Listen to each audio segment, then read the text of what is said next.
Welcome to the Penny Bloom Podcast. Ain't another place that has got more bombast. Romp past your mom, dad's listening to Tomcats. Talking everything that make you sad. We don't want that. We're here to make you smile. Put your mind at ease. Peace, love, and bloom, and always praise Keanu Reeves. This what we about. This some weeding now. We'll talk until we can't no more, and then we peacing out. Alright, let's go. Penny Bloom Podcast. It's the Penny Bloom Podcast. Penny Bloom Podcast. It's the Penny Bloom Podcast. Penny Bloom Podcast. Penny Bloom Podcast. Hello, everybody, and welcome in to another episode of the Penny Bloom Podcast. It is I, Colton Robertson, and today I am joined, surprise, by Joseph George. What's up, homie? What up, what up? Always a pleasure to be here. Oh, and it is always a pleasure to have you. Today, we are talking HBO Max's Peacemaker. This is the first of a few spinoffs for James Gunn's The Suicide Squad, which I'm very excited about. Now that it is concluded, I can confidently say this is one of the best comic book shows there's ever been. James Gunn is a genius, I swear. This man is Midas. Touches it, it turns to gold. I was not expecting to go into the show and be like, oh yeah, this is my favorite thing that I've watched this year now, pretty much. This was a show that I watched after Ozark, after Book of Boba, after so many other things that I was I said in my head oh yeah, I have to get through these first in order to watch Peacemaker. But now, if I could go back in time, I'd watch Peacemaker first. I'd rather watch it week by week when it came out if I could. But wow. Oh yeah, I watched it. I watched it week by week, and going back to that first release, I think they dropped 2 or 3 episodes in the first day. I think it was a 3-episode premiere. And, I was entering it not skeptical, because I watched The Suicide Squad and I've watched James Gunn shit, and he doesn't miss, he's very, very good. But the fact that the first spinoff we were getting was John Cena as Peacemaker, I was a little okay, that's an interesting choice. Of all the places we could have gone, why here? And then you get it, and you're just okay, I see. This is one of those characters that allows James Gunn to get as wonky, as out there as he possibly can. And it pays off. It pays off in a big fucking way.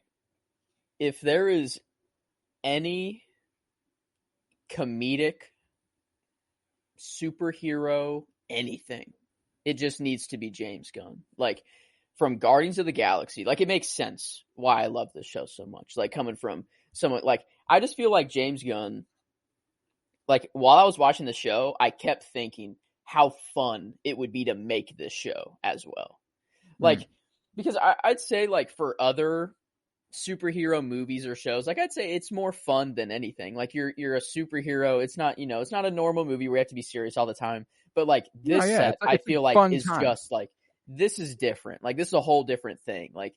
This is the point of this show is to have fun and to for the fun and for everything. But at the same time, you get this beautiful story that you just did. I don't know. The show just and let me say, one of the big things that I was I was kind of skeptical about going into it was, John Cena.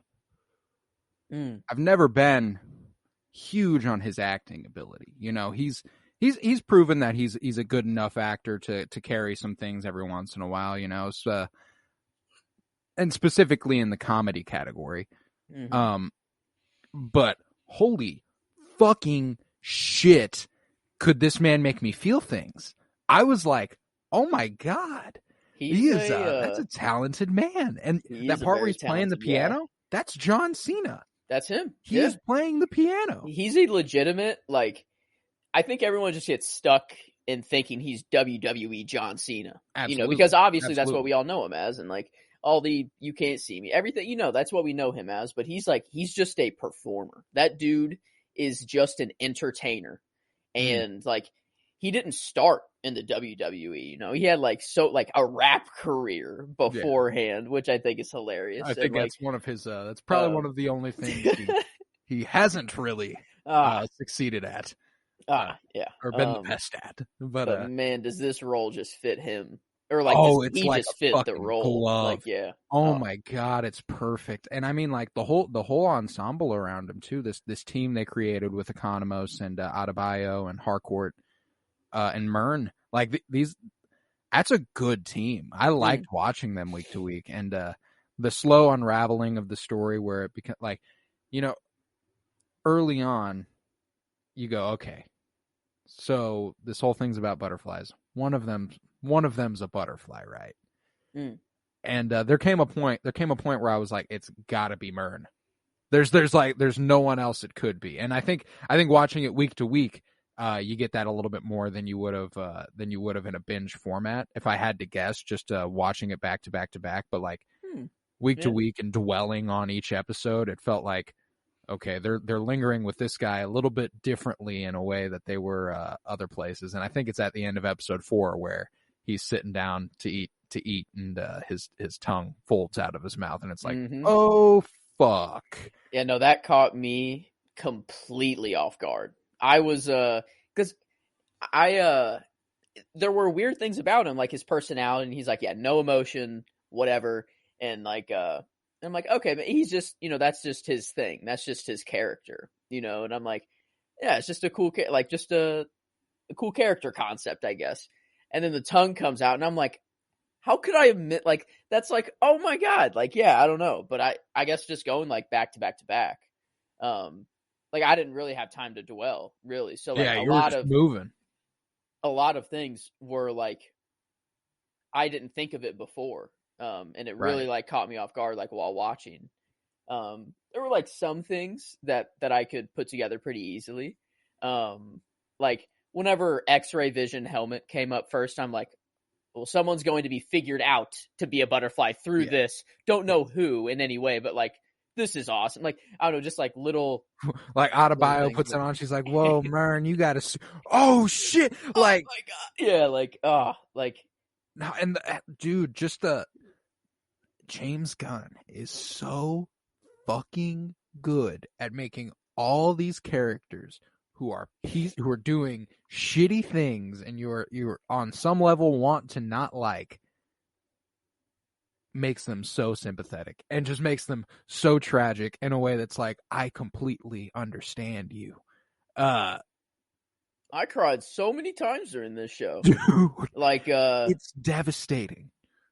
Cried, laughed, like it's just everything from this show, which like even down to Eagly.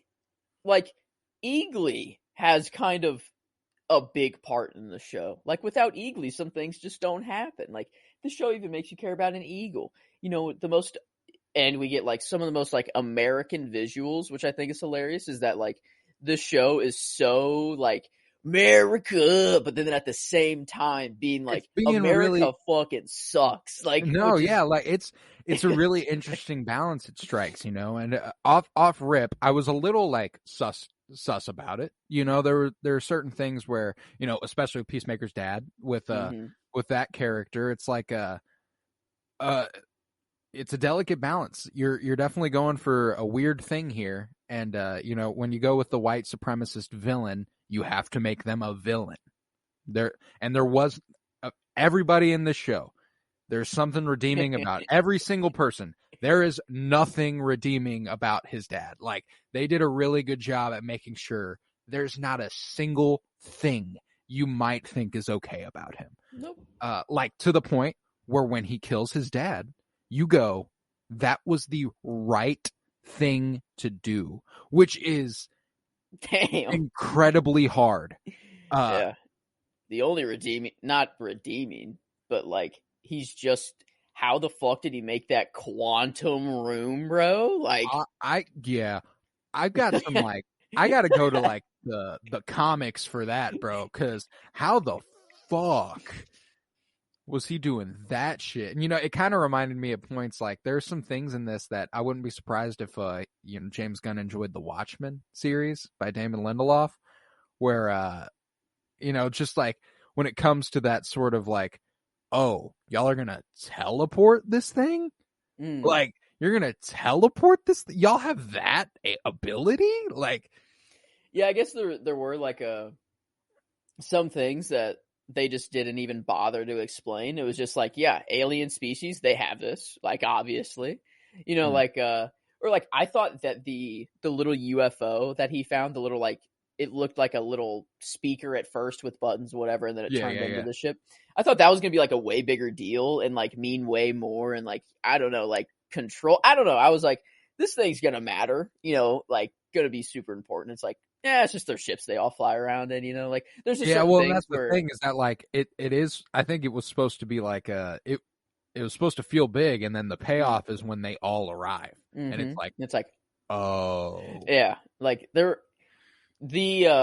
cliffhangers were definitely like, well, obviously now I can't stop watching. Like after every episode, I'm like, well, got to go to the next one. I just kept going until I fell asleep. Like with this show, that's the first viewing. I just kept going until I literally couldn't keep my eyes open, and then I finished it the next day with the finale, and it was just like so good. So good, dude. No, yeah, one of my favorite character arcs in the season was obviously Peacemaker, but Vigilante. That is a fucking amazing take on that character. So you care about tape and on their skin, but you don't care about brutally murdering people, like and then like he's like thinking about it for a second. He's like, no. Yeah, like he's just so set on his thing, like it's so I can't believe they legalized that shit. If I catch you guys doing that 2 years ago, I'd kill you right now. Yeah. He's just an enforcer. You break the law, that's it. He's like, we only murder people who deserve to be murdered. The worst of the worst, the murderers, and like if you kill someone, you're getting killed. I mean, on occasion, graffiti artists, but I mean, I love how they like kind of even brought this question up, like in the first place in the show. It's kind of like a big part of the show, like why Peacemaker doesn't really want to kill people anymore. How just psychopathic Vigilante is with his view of murder and everything, like, and it brings the conversation up of like, literally, like Batman was brought up, and like, yeah, he just puts them in jail. They go out and they murder way more people. And he's like, I finished the job, like I make sure they don't do that anymore. And it was kind of like I've never thought about Batman that way. I've always thought like, yeah, Batman's Batman. He fucking puts him in jail. That's the thing is when because that is the actual moral way to go about it, probably. But yeah, when you watch a movie, when you watch a show with a protagonist who is this anti-hero, it's easy to fall into that like, oh yeah, And ultimately, I think we find one of my biggest things after the Suicide Squad when I watched it, when I was like, so the character we're getting a spin-off of is Peacemaker. I was like, I don't like Peacemaker at the end of the Suicide Squad. Mm-hmm. So I was like, I really hope that the line we build on is Peacemaker. What a joke. Came back to that a good 4 times or 5 times. And that was the line in the Suicide Squad that made him go like, oh, maybe I am wrong. Like the fact that was literally what we built on was, I was so happy. I was so happy with that because I was so worried that they were just going to keep making him. And by the end of the season, I like Peacemaker. I think Adebayo and Harcourt are right. Like, he is fucked up, but he's not the worst guy. Like he is at his core a good dude. He just had the worst fucking dad. 85% a piece of shit, I think. But that wasn't even at the end there. I think probably less, his percentage is definitely going down. I mean, we'll go 75, 25, 65, 35. I mean, you're still murdering. Yeah. there's only so much piece of shit that you can lose when you are murdering people. But and I do like that. Like by the end of the series, though, it seems like a hard line for him. He's like, I'll kill these aliens because they're aliens who are trying to invade Earth right now, but I'm not going to kill anyone I don't have to. And like I appreciate that. That's the conclusion we kind of come to with him by the end of this season, and it'll be interesting to see where they go because Peacemaker officially confirmed for a season 2 as of yesterday or the day before. And there's going to be another James Gunn helmed the Suicide Squad spinoff series in some capacity. So like I'm just very excited to see him have his own little corner of the DC universe. Oh, can we talk about how he like confirms certain people in the like DC universe? Like Green Arrow, poor Green Arrow, man. Dude just he goes to brony conventions and wears a fucking horse costume with a drilled on 4-inch butthole. Dude just got exposed to everybody. Can never come back from that. Then Economos is like, no, actually, that's the first thing he said. That's true, though. That one's real. That's hilarious. I mean, like obviously coming off the finale, we got to talk the big cameo here. With can you? I mean, I know we're Star Wars fans, so we're used to our fandom being the biggest pieces of shit. Go ahead and appreciate what's being put before you, asshole. Don't really complain. Oh, this person said this one fucking line and that's got you pressed. Just go ahead and chill out. The thing, like, people are mad that Aquaman and the Flash's interaction went like this. Really? I think it was fucking awesome and hilarious. And people are saying it's out of character for both the guys. Like, what the fuck? No, from everything I've ever seen, especially with this version of Arthur Curry, this version of Aquaman, everything that happened here makes perfect sense. Literally all that happened was that he just said that he fucked fish. Yeah, like, what else happened between them? Well, I think people don't like the cussing for some reason. He goes, I fucking hate that rumor. And there are people who are running with that, like, this confirms that for some reason Aquaman's Jason Momoa's Aquaman fucks fish. And I'm like, can't you gain an ounce of media literacy? That's not at all what this is. This is a comedy. It's a joke. Yeah, like, well, I just thought it was just, I mean, what I took out of it. Flash is fucking with him. It's not a rumor. Fuck you, Barry. Yeah. I thought that was hilarious. What I got out of it, they showed up and I was like, oh shit, like that's fucking Superman, Wonder Woman, the Flash, and Aquaman. I'm like, oh my fuck, they're here. Like, what the fuck? Yeah. And then they said that and I'm like, oh, that shit was funny as fuck. You're late assholes. Yeah, that's all I took it as, is like, oh wow, that was cool. Like, I never once was like, oh, that was a terrible portrayal of Aquaman. That was just in the 10 seconds that he was on screen, man. I really hated him. Like, oh wow, thank you. No, yeah, it's just people are fucking ridiculous. Now the gripe I can kind of begin to understand is that Batman and Cyborg aren't there. That's what I was gonna say for the Justice League. And now I think people are running with that, and there are a lot of people that are flaming James Gunn for it. But I'd be willing to bet James Gunn doesn't have a fucking thing to do with the fact that those two aren't in it.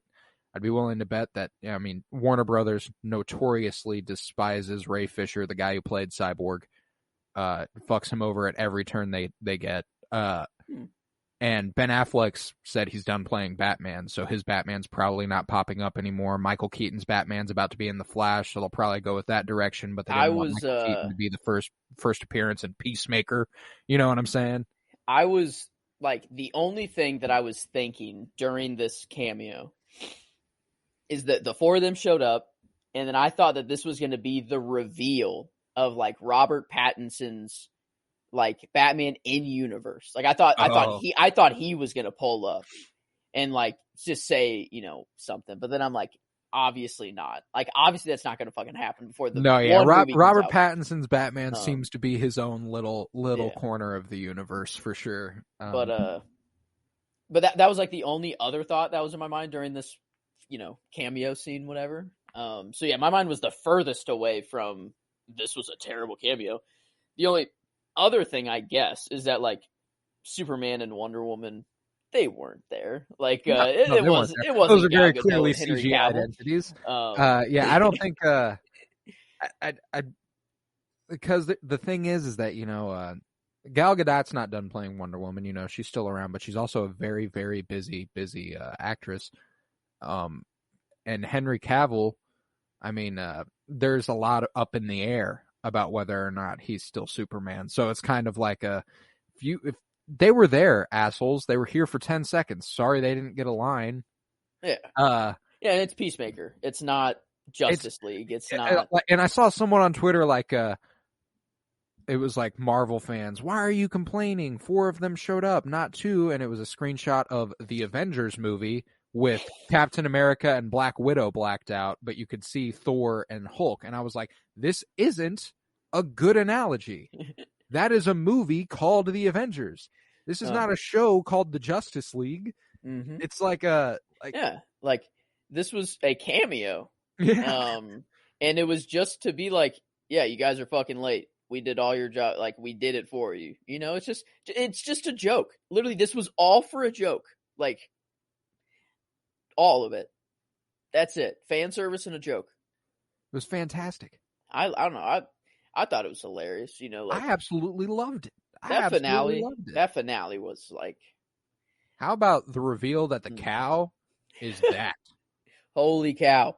It is. I was like, yeah, that was pretty, like, there were, like, this show was funny. Like, there were a lot of times where it actually, like, got me to actually, kind of laugh for real. Like, this is, I don't know, it's a different kind of comedy, I feel. Like, this is just I don't know. I want more of this in any capacity, like, whether it's Peacemaker or anybody. Like, with James Gunn at the helm, we've watched James Gunn movies. We've watched Guardians of the Galaxy Volume 1 and 2, and we've watched The Suicide Squad, and this tonally doesn't deviate from the tone of a film. Like, it is made like a movie split up into 8 parts. Like, that's what it is. I don't feel like I'm watching a TV show as I'm watching this most of the time. I feel like I'm watching the narrative of a film, and it's just so well done. And like at every possible turn, it was so outlandish that I didn't know what the fuck was going to happen, but it wasn't so outlandish that I didn't get it. I got every ounce of this show. Like it's simple, it's easy to follow, but it is so well done. I think that James Gunn, what he does the best is he doesn't have any useless characters in the show. Every character that you see on screen is important, and they have a storyline, and a lot about them. Like, whatever. If it's like the detective or whatever, that's a different story. I'm talking about, like, the main, like, people that we see on screen. There's no, I don't know, not really someone who shows up for an episode and you don't see ever again. It's like they really build on each character, make you care about each of them and the interactions between all of them. And, like, I don't know, like, usually I'm terrible with remembering people's names, like, on shows, but this one, like, I don't know, like, the show made me care about them enough to, like, just instinctually know their name almost, which, I don't know, it's crazy that, like, I don't know, just unexpected is, like, the word that I would use for this show, is that it was just, like, I criminally underrated this show before I went into it. And I don't know, I can't really find anything bad to say about it, is the thing. Like, I don't know. Like, maybe I'm just coming off major recency bias because I literally binged this whole thing and, like, I'm high on it, but, like, no, I don't think you are. My thing is that, like, I watched the show week to week, and I've been watching a lot of TV. Like, I've made that clear on this podcast a couple times. I'm watching a lot of ongoing series. The Book of Boba Fett just ended last week. I'm watching Euphoria actively. I'm watching How I Met Your Father on Tuesdays, Superman and Lois the weeks that is on. I'm watching a lot. And and this is far and away the best show on TV. Like it's not particularly close. And when I can say that in conjunction with a Star Wars show that I absolutely love, like I love the Book of Boba Fett, but I like, in terms of critical appeal, the Peacemaker is a much better show. And can we like talk about whenever Goff, technically in Detective's body at the time, just gives the whole hey everybody, here's exactly what's happening on our real life Earth right now. Shut the fuck up and like listen, this is important. Like it was a very like, I was just treating like, minor inconveniences as attacks against your freedom. Literally they popped off. Like they slam dunked the world right here in this like short little like second. And I was like, at first I was like, whoa, wait up here. Like I watch these shows to escape this sort of thing, you know, like I know about all of that, but like the more important thing is to let everyone else know, you know, about it. And like, and I was like, I'm just, it was good to like, it was put into something that wasn't in a cringy way. Like it was, they didn't go about it in a bad way. Like, yeah. And if it was a much bigger part of the series, it probably would have gotten a little bit annoying, but it was just this second where it was like, oh, that was like a little bit of a fourth wall break.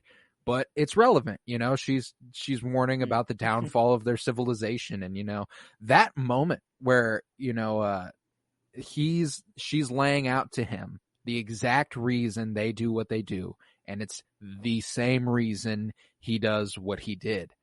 And hit like the tear that falls down his cheek. And he's like, he's thinking about it. And then he pulls trig with the, you know, activate human torpedo. And he spared, and when Goff grabs his face and is like, you spared me, you took care of me, and this is how I want to repay you. You fed me, you kept me alive.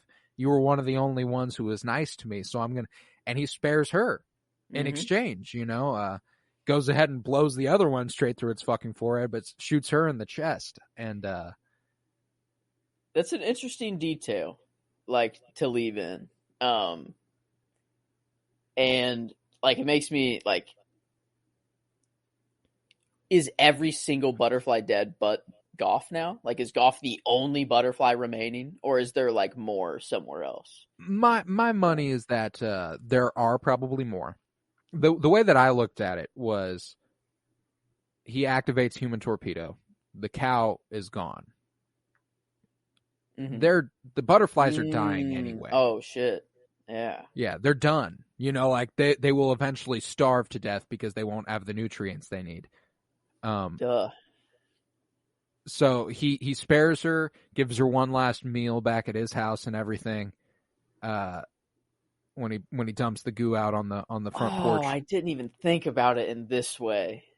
Like the way I was thinking about it is like, oh yeah, they're just going to continue like being friends, and like he's just going to stay there like with really him somber for a while.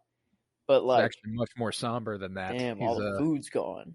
Yeah, giving Goff one last meal and sitting by him in partnership one last time. Oh my god! Oh my god! Wow! Wow! Like, wow! That was just I didn't even. I'm just realizing this now. Wow, that's just kind of wild. No, yeah, it was one of the more moving things about the finale for me, was like the you know, he did this with fucking Starro too in the Suicide Squad, where at that last second he humanized him a little bit and was like, I was happy floating off in space doing my fucking thing. And you know, getting Goff to be like, we're doing this to protect you. We're doing this because we saw you doing what we did. We can't let that happen again. And you know, whenever Peacemaker sits down and he talks to, I think it was Harcourt, where he's like, did I just kill the world? And she's like, or it might have been Adebayo. It was one of the two, but she says, nah, but you gave us the freedom to change it. You know, you didn't kill the world. You gave us the opportunity to save it. instead of being controlled by our bug overlords. And the more I'm talking about it, the more I think it was Adebayo. It was, yeah. Yeah. But like what a situation that he's in. Like, I don't know, like that's what I keep coming back to, is like I never expected like him to have the future of mankind basically in his hands, you know, at one point. Right. No, yeah, like this is a problem that, like, and you know, the way to handle these situations where it's like, why isn't the Justice League involved? Is because it's a shadow agency and then nobody can know it's happening. Like, is it the deep state? No, it's not the deep state. It's something. It's a group of operatives embedded. Yeah, it's kind of like the deep state. They were. The show was very self-aware, which was also nice. Just a nice, like, I don't know. It was it's just nice to hear these things said in like media, like just so clearly. And where, like, I think a lot of people watch the show that are very right-leaning, and because of John Cena and like how his character was before, I think a lot of like, people that kind of think this way, that, you know, like, I think a lot of people got mad because of this show. But I think it put it in a way where it was like kind of blunt, like very obvious, you know? Like that's my thing, is that I think anyone who probably, there came a point when Vigilante breaks into the prison and he goes right up to the white supremacists and lays out his whole fucking thing and is like, fuck you guys. I'd be willing to bet there were people who went, yeah, I'm out. Which is like, you know, those people really need to take a good look in the mirror. But like that's a point in a show where I was like, oh shit. Because, you know, Peacemaker, they addressed this early on. It's very self-aware of the perception of Peacemaker. Like, this guy who rides for the American government has to be, you're that racist superhero, you know? And they're like, you kill a lot more minorities than you do white people. He's like, okay, I will do my best to kill more white people. Are you happy? And I was just like, they were towing a line there for a second, but then they make it clear what side of that line he wants to be on, at the very least. It might not be what he has been falling on, because, and they also make it clear to go, his dad fucked him up. Yeah, okay, like fucked him up. And he's in his head still. Like, but strike me down, and I will become more powerful than you can imagine. Yeah, that's not just like psychological. There's like some, like, you think there's some superhero shit? Something. Like, they wouldn't, the blow dart thing would not have happened if, like, he's legitimately there somehow, like in the helmets, because where the blow dart thing happened, it happened right where they found the helmet, right? So like, I think in some way he put like his consciousness, like, scientifically is what I'm saying. Like, well, you know, they did show him do the whole. He had the whole quantum fucking room for his helmet. So he is clearly very, very, you know. And I would like for that to be the ultimate thing, because like, it really sucks if it's not for Chris. Just because like, if that is what he's dealing with, that's rough. You know, that's some hard shit to go through. And it's the way that he like mocks him about it too. Like, he like giggles and is like, like when he sits down next to him, and Chris is like, fuck, like sitting next to him, like, God damn it, I thought we ended this shit. And he like he just does a smile and drinks his beer, and it's like, this guy's fucking evil. They like really make you hate him. It's insane. And I like always think of the actor that has to play that role, right? Like, it's either you're a really good actor, or that's coming from a place that's like deep down and you know it, you know? Like, I don't know. I hope it's not that. Like, obviously. No, yeah, and this guy, the guy who played him, Robert Patrick, you've definitely seen him and stuff. He's definitely been around. Maybe most recently for you, The Sopranos. He's got a couple episodes under his belt. in The Sopranos, where he's the owner of a sporting goods shop and gets completely, or no, wait, he's a degenerate gambler and gets completely fucked over by the mob. But also he was the Terminator in T2. Oh wow, okay. Yeah, he's been around, definitely a well-established actor, but like yeah, it is interesting. Okay, he's very, very talented because he is good at being scum, man. dude. Like I feel like, because sometimes like people go out to the actor and be like, you suck, like, for this role. Like they will like go out to them and be like, I hate you now, like I can't even like you for anymore. Which, like, damn, he did the job. Like, he really made you hate like this character. Like, holy, you were right. Like, they had to make him a villain, and they had to have zero redeeming qualities, and they're like truly There's not are a single one. Zero redeeming quality. Like, yeah, no, nothing. They had one moment where like he laughed with his son for a little bit, just because. Oh yeah. He was talking about his adventure with the Suicide Squad, the rat the phobia events of it. Yeah, he was afraid of rats. His dad tortured him with rats, and they're like cracking up. He's like, "Don't tell me this is the guy who shot you." And he's like, like, and it was from that scene on that you just knew this dude was just the fucking worst. You didn't know the full extent or anything. They mention his dad a couple times, like, like the original, like he was so much like he was terrible, and then we get the reveal that he is a white supremacist leader of some sort, the White Dragon, and he's got his costume evokes those vibes big time. It's scary. Like, you're like, this guy is a white supremacist to the fucking max, and he's just despicable. I couldn't stand his character. And I really thought when he got in prison, he was about to get the shit beat out of him, like, by those people. And then when they started hailing him, I was like, fuck. I was like, damn, that was the complete opposite of what I wanted and what I thought would happen.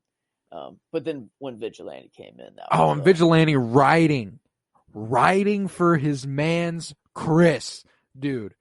Like, whenever Adebayo goes over to him and is like, maybe he'd just be better off dead, And Vigilante's like, I gotta go do. He throws the trash can at the window. I was like, yeah. At first, I'm like, what's he doing? What's his plan? Like, is his plan to actually get through the window and then just run in there and beat the shit out of him and kill him, like, right in jail? I'm like, is that to get arrested? And then I'm like, oh, okay, this makes more sense. Now, just like while he's getting arrested, like he's like, oh, my pinky toe, I've sustained an injury. Please do not, like, I will go freely. Like, just everything that he's saying. Like, I don't know. His character is pretty funny. Like, the way they like did him and everything. I don't know. Every character has their own unique personality. Like, and it's like they are truly the character, which is insane. I don't know. I'm struggling. Like, I'm every turn I'm taking, every thought I'm having, I'm like, is there one thing I hate about this show? Like, I'm trying to think of every character. And like, no, yeah, there was. It's just really, really well done, and I'm sitting here feeling the same way I do after every James Gunn project. Feel the same way I did after Guardians 2, and I feel the same way I did after the Suicide Squad, where I'm just like, that was some of the most fun comic book media we could have ever gotten, and emotionally resonant in a way I never would have anticipated. And like, whenever you get the full backstory, where what happened when Chris accidentally killed his brother, and you reach that point and you're like, because you hear about it, you hear he killed his brother. You even see at one point that he punched him and he started seizing, and you're like, fuck, that sucks, like, and even then it was just like brothers fight and this just went wrong, and it's just, but then you get the full extent where they were getting bet on and an idea of his dad's, and it's like, oh my fucking god. And he's so innocent that he's like, he's doing the worm. Oh, like, And like the whole time, like, because Peacemaker was like blaming himself so hard, you know, and then like it just makes it that like he's just like ultra innocent. Like he's obviously not an innocent person, not what I'm trying to say, but like his personality is very innocent. He doesn't like aside from the murder, he's very innocent. I remember talking about this with the Suicide Squad. I was like, he is stunted in some sort of arrested development. He is still a kid. You know, like he obviously does some really fucked up shit, but the things he thinks are funny, the things that he does, he's a childish man. And this is what stunted his growth as a person. He hasn't moved on from that, which is just like, holy shit. Damn. Man, like his storyline was obviously amazing. It's, you know, the show, but like Adebayo's storyline of her like not thinking she's cut out for it, like going and back her and mom forth. Being Amanda Waller, and people not knowing that, you know, like which and was then like Myrn being like, "Of course I knew that. Like, what the fuck do you think I'm doing here?" Like, and then whenever she's like, I'm made for this shit, she goes out there, bro. She pops off, bro. Like, oh my god, she went off. Literally, I was like, going like, hey, like I was like in my like getting hype, like everything. Absolutely, dude. She bodied that shit. Poor, like, just absolutely mutilating his leg, man. He was trying to have his moment, you know, too. But his moment came earlier. You know, he got the chainsaw. Economos. Yeah, he got the gorilla. You know, he got the gorilla chainsaw kill. So like, Economos, motherfucker. Oh, I guess. I mean, he did. Did he take down? What was the little guy's name? Oh yeah, Judo Master. Yeah. Did he take him down first too, or was that? Yeah, he beat him over the head. Oh with yeah, the fucking, just he crashed. He rammed him with the RV, and then beat him with a fucking a tire iron, and then like like as he was like crawling away from a crash, just yeah, to keep going back. He's like, "Oh, are you kidding me, man? Just go!" And then he just like went in, and I'm like, "Oh my god, man!" But well, and it was also like, and then they even found a way to fucking humanize Judo Master, where it was like he knew full well what was going on here. He was clued in the entire time, and he fully believed in what they were doing. So when they all die, and he starts crying, you're like, oh fuck, this dude is like, he's convinced that's the end of the world. Like, yeah, that's it. Like, he takes a bite of another flaming hot Cheeto as he cries. Man, like, the show just does such a good job of balancing the serious as well as the comedy. Like, the comedy never takes away from the show, which is like just everything James Gunn, like, it follows that. I don't know of one James Gunn thing where I'm like, damn, that story was amazing, and also I laughed my ass off the whole time. Yeah, he's brilliant, and it's also like an awareness of the characters that I think he always just nails. You know, like I was concerned at the end of, like, I can't remember if it was the end of 6 or the end of 7, but Myrn's dead, so the end of 7, and they're like, we need a leader. I was very concerned that was going to go, well, the show's Peacemaker, the leader's going to be Peacemaker, and I was like, for the love of God, that doesn't make sense. And then it was Harcourt, and I was like, okay, thank you. Like, that's a very simple understanding of the narrative they've put forward, and you know, and a lesser writer or a lesser director does just go, the protagonist of the show is Peacemaker, he's the leader, which I really, really appreciate. And Adebayo, like, exposing everything, you know, at the end, like letting everyone know, and then Waller, you know, like, what the fuck, you know, she's like, what? But that's, I don't know, that's very interesting. Like, I wonder if this is going to be like a mass release of all of these superheroes, you know? Like, if this is the jump off, like, he's using this as like a jump off point for all of these other spinoffs that he can do now. Because, like, now anyone that's in prison, any superhero, that he can, like, just take anyone from DC and be like, here's another, like, if they're a prisoner, you know, if they're in prison, here you go. Anyone can be in Suicide Squad now, basically, you know. Well, like, and the fact that, you know, and you know, like, I'm not a DC I'm not so well versed in DC the way that I am in Star Wars and even in Marvel. And Marvel I'm not even close to as engrossed in as I am Star Wars. So like this is definitely third on that ladder, I'd say, and maybe even fourth behind like Game of Thrones. But like so I did not know who Peacemaker was before the Suicide Squad. Mm-hmm. To me, a D-list character that I'd never heard of in my life. And it's the best show of this year so far. Damn. So, yeah, true. Yeah. That is fair.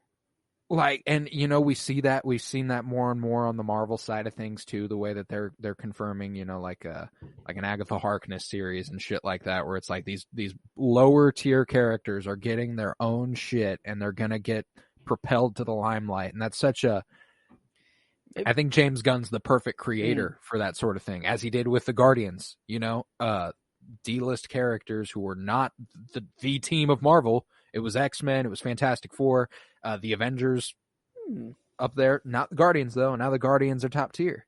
Now that I think about it, like every time that I've watched something, the things that I've enjoyed the most are like the brand new stories. Like Marvel, like obviously I enjoyed Spider-Man for the nostalgia, but like truly I thought Shang-Chi and Eternals were like more like crazy and like I liked the story. Yeah. And it was just like, oh my God, those stories are just so beautiful.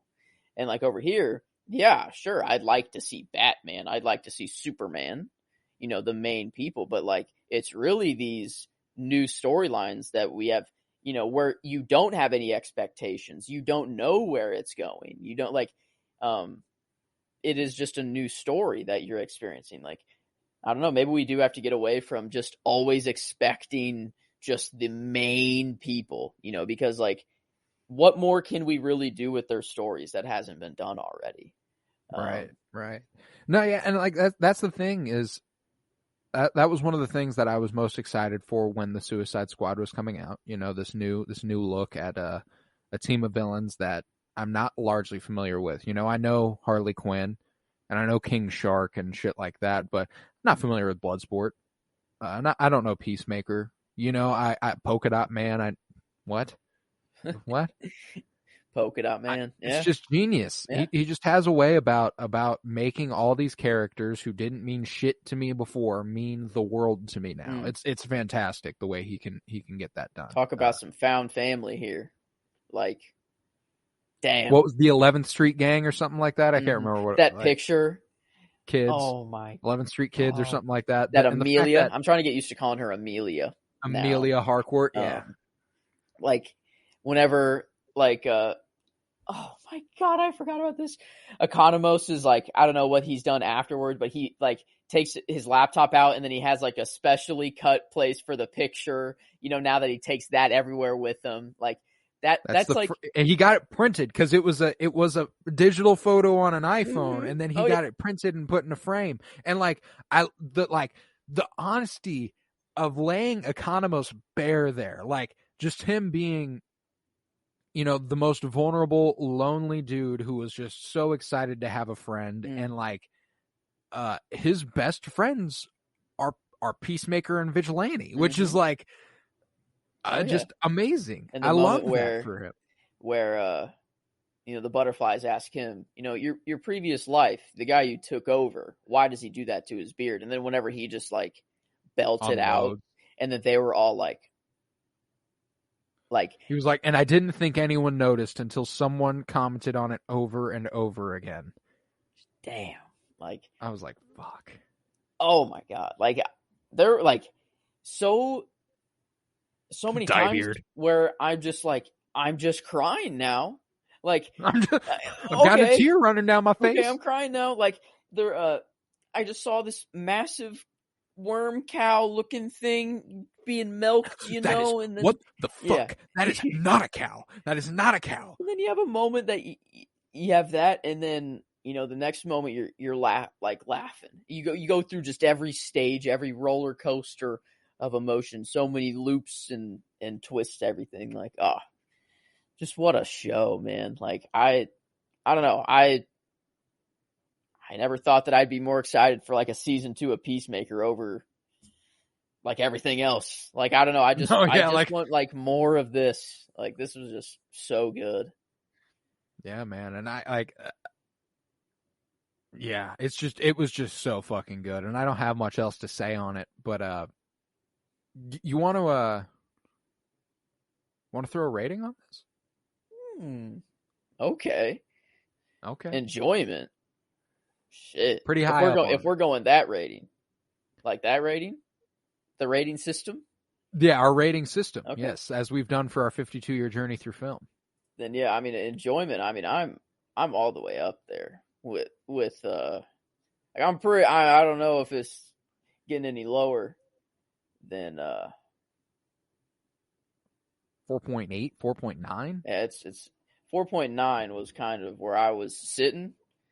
Yeah, I think that's a good place to go with it, just because like you know, I did really, really like it, but like I absolutely loved it, but I don't think I was like I wasn't obsessed, you know, I wasn't obsessed with it the way I have been other things.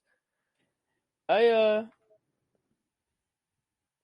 say, yeah, I mean, there's not a thing that I hated about it. I was laughing, I was crying, all my emotions. How deeply do we connect with it? You know, is our enjoyment, and I mean, yeah, I don't think it's like a full 5, but I mean 4.9. Like, yeah, I think like that's what I think it only makes sense. I think so too. I think so too. That's where I was even before like said anything. As like a comic book, as a superhero story, as a genre in that superhero action comedy, I guess 5 does mean this would be genre defining. Technically, you know, I don't think that's all a 5 means, but no, but yeah. I mean, but here's the thing. I know it just ended. It just ended yesterday, so like it's hard to say. Yeah. But where I'm sitting right now, if you're telling me as far as TV shows are concerned, like movies are out of my mind when we're doing this specific rating conversation. As far as a genre defining superhero TV show, I think there are a few shows that, like, straight off the top of my head, there's like one Marvel show I'd tell you, and there's one DC show I'd tell you, and it'd be Daredevil, and it'd be Peacemaker. All right, yeah, that's where I'm at. And I mean, I'm trying to think over at like just in terms of just, it was so well done. The stories were so fucking good. It was so weird and so comic booky to the absolute max. And it never lost me, you know, like it was just like, I believed it the whole time. Mm-hmm. Like, that's hard to do. I think that's, it's maybe the question right now is not asking, is this genre defining already? It's, should this be the gold standard in the future? Yeah, going forward.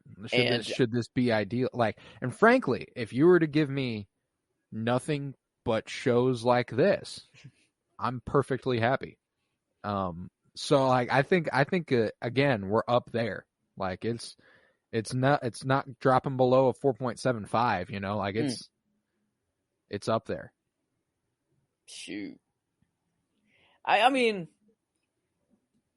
giving it a 5 right now is kind of crazy, but like not really.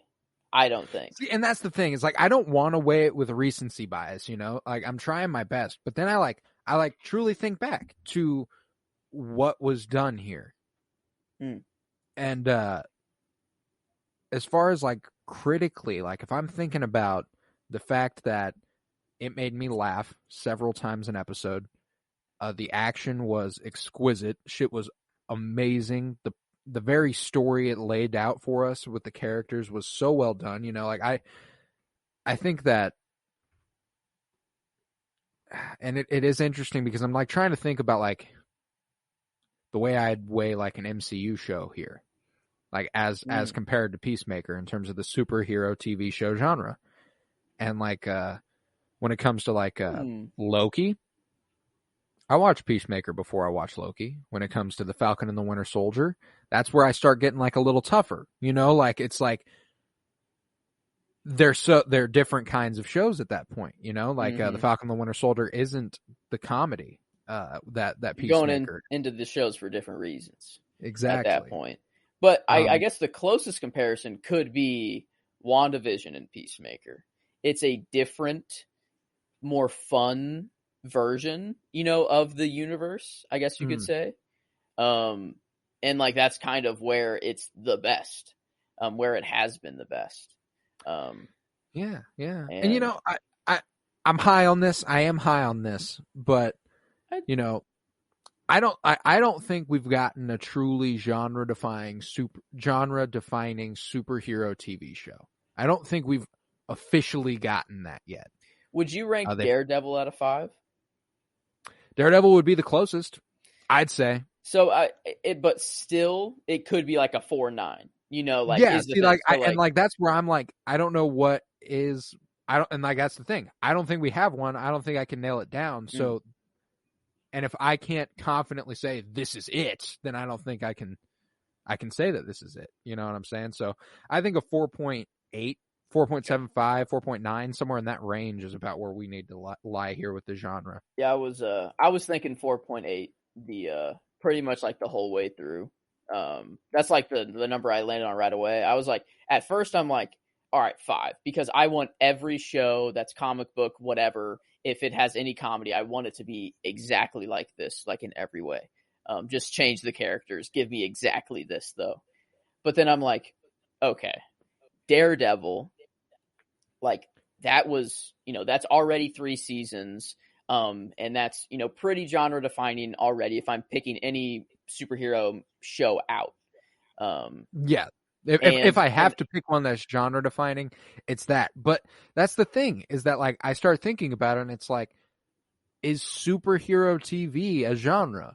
And it's like, I don't know if I can technically say it is, because like Daredevil and Peacemaker are vastly different shows. That's like those aren't technically the same genre, I don't think. And so it gets harder there. So like the thing with Peacemaker right now is that it's the only realm it fits into in terms of superhero show or superhero movie is the Harley Quinn animated series, Deadpool and Deadpool 2, Guardians and Guardians 2. Like those are the only things that are even kind of in the same vein, because those are the only ones that really reach for the comedy, I think. Thor Ragnarok to an extent, but I mean like that would be towards the bottom of the genre, while Peacemaker would be towards the top if I had to say. And I'm not coming in here like, if we're talking about a genre, Daredevil and Thor Ragnarok probably not the same genre technically. That is interesting to think about. Yeah, like I was just kind of thinking the whole time, yeah, this is just superhero TV genre, but like, is that really a thing? It's like, yeah, like there is the superhero genre, but then the superhero genre has big umbrella. Yeah, it's a very big umbrella. I don't know. I think 4.8 kind of sits right though. I think so too. So, but yeah. Now this is interesting. As a film or as a show, critically, how did this do? We got a really complete story. I was sitting there wondering as the show was coming down to the end, what's the cliffhanger? What are we doing to leave us open to a season 2? And James Gunn didn't do anything to leave us open to a season 2. He made it so that season 1 would stand alone. There wouldn't need to be a season 2 unless season 2 was confirmed. And we got a really, really complete story, really, really great character work, fantastic soundtrack. We haven't even mentioned the theme song. It's that's one of the top 5. Are you telling theme me songs for me that there's not a perfect time to rock and roll? That any time is not a time to rock and roll? Yeah. Yeah, I've been listening to it on repeat this entire podcast. Do you really want to taste it? And the album artwork is like amazing. It's a guitar, a monster truck guitar, basically. It's a guitar with 4 wheels, and rocket boosters at the back, and it's just driving. Now, I'm gonna go ahead and assume you haven't seen it yet. If you were to give me a guess, what year that song came out in, what would it be? 95. 2010. Really? Yes. Wow. That's incredible. I was either thinking it was like 95 or like 2018. It was like, I was just like, thinking it either came out very recently or like, yeah, like it's somewhere back there, 90s or 80s or something. No, like it's 80s. It's 80s as fuck. Yeah. You know what I'm saying? Like, I was shocked as fuck when I found out. I'm like, okay, so it's definitely not the 80s. Because whenever you said that, I'm like, okay, definitely not the 80s. If it's like unexpected, yeah. So I'm like, okay, maybe later on in the 90s or something. Dude, it's got 80s written all over it. And when I read that song came out like a little over 10 years ago, that's just hilarious to me. That's just a band going for nostalgia there, and paid off for them apparently, because it perfectly captures Peacemaker's whole vibe. Like everything he everything he likes and enjoys, that's it, you know. And like the opening dance, like shotgun to like it's so unnecessary, right? Like throw your dog the invisible bone. Thought about making just a dance that everyone does, you know, at the beginning, like the entire cast. It's the entire cast. It's just like it frames the show differently. It's like, oh yeah, these are all just a bunch of people like coming together and making this fun ass show. And like, I don't know, like I got up, I freaking tried to dance along with them. There's some parts that I memorized, you know. Like, oh yeah, absolutely. There's some parts that are just fucking fantastic. I mean, like I got better as it went on. You know, it was like, yeah, I'm in it. I was in it. John Cena holding Judo Master on his shoulder at the end, and he's like kind of shaking a little bit, you know, because it's like fantastic. has to hold the pose and everything. I don't know. The show was just, it felt like genuine, like it's genuine in the weirdest way, because there's butterflies and cowworm and yellow, like that's the thing. I think back on the series, and I thought about like saying, when like in comparison to WandaVision, you know, like it's not as outlandish. It's arguably more outlandish. But there are several points in the series where it feels so grounded, like. And that's such a delicate balance that I don't know how the fuck they achieved it. Like it's crazy that we're dealing with an alien species that embeds itself in people's brains, and they worship this holy cow that gives them their only nutrients in the world, and that cow is fucking huge. And nevertheless, like I look back on this, and you know, I think about Peacemaker riding around in a car with his homies, and like sitting on his front porch and shit, like just these simple moments where it's just like, you know, it wasn't always giant. It was sometimes the stories were small and intimate, and I really appreciate that. But and with all that said, you know, I'm still really high on it. You know, this is probably in the 4.75 realm. Pretty high up. You know, the only thing that kind of loses it for me is that I don't think there are prettier shows. I think I think their focus wasn't necessarily the cinematography and everything. There's nothing I look back on and go, wow, that shot was brilliant. You know what I'm saying? Like it is rather simple in that regard. And for that, it'll get dinked a little bit, but there was never a choice that made me go, oh, they shouldn't have done that. You know, so like it can't go down too far. I'm right up there with it. You know, I was thinking like around a 4.75, a 4, like 4.6 would be the absolute floor. Yeah. I would say. I say 4.75 is probably it rounds it out to like a 4.82 overall. Which, you know, if we're just talking TV, like, yeah, like. Oh yeah, and that's the thing is like when we I don't want to put it up next to our movies because like that's I weigh those massively different. I'd say, you know, because if I remember correctly, like Godfather Part 2 is like a 4.83 on our scale. Mm-hmm. Yep. So like, is Peacemaker 0.1 less than the Godfather Part 2? I don't know. I don't know. But yeah, this puts it up there with Jaws. With it's, you know, not Raiders of the Lost Ark, but it's almost a My Neighbor Totoro, a deep poet. You know, it's funny framing it in see, because like I read all that and I go, well, I don't want it here. Oh yes, like, it obviously ties the Lion King and Malcolm X, right. or whatever. But but yeah, like this is, as a TV show, I don't know of one that I've enjoyed more this year, for like just overall everything, like encompassing everything.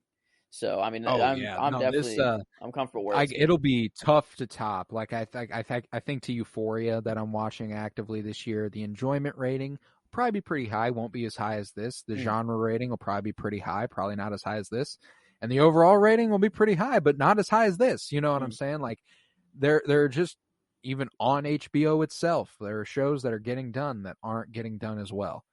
And it's just it's really cool to see. But yeah, we'll have plenty of shows to go over. I wish we would have done it for like the Book of Boba and shit. Like, I know. Yeah, maybe we'll just retroactively. You know, we could probably go back and do that. But yeah, all right. You got anything else to say on Peacemaker, man? I don't think so. I think we got it pretty covered. Just can't wait for the next season. That's for sure. I'm very, very excited for that. And with that, we will conclude as we look forward to season 2 of Peacemaker. But with that, this was the Penny Bloom Podcast. I was Colton Robertson, joined by Joseph George. Thank you very much, homie. Thank you for having me. Always a pleasure. Oh, and it is always a pleasure to have you. If you would, head to patreon.com/CoroBloom, where you'll find well over 22 hours of exclusive content at this point, including a little 20-minute Patreon clip we recorded just now. That we just kind of talk about TV in general, where it's headed in terms of streaming and what comes after streaming. You know, we had cable and we've done that, and then we went to streaming. What comes next? You know, we question that. If you would, head to Twitter, follow at Penny Bloom Pod, follow on Instagram at Penny Bloom Podcast, and remember, peace, love, and bloom. And economos, motherfucker!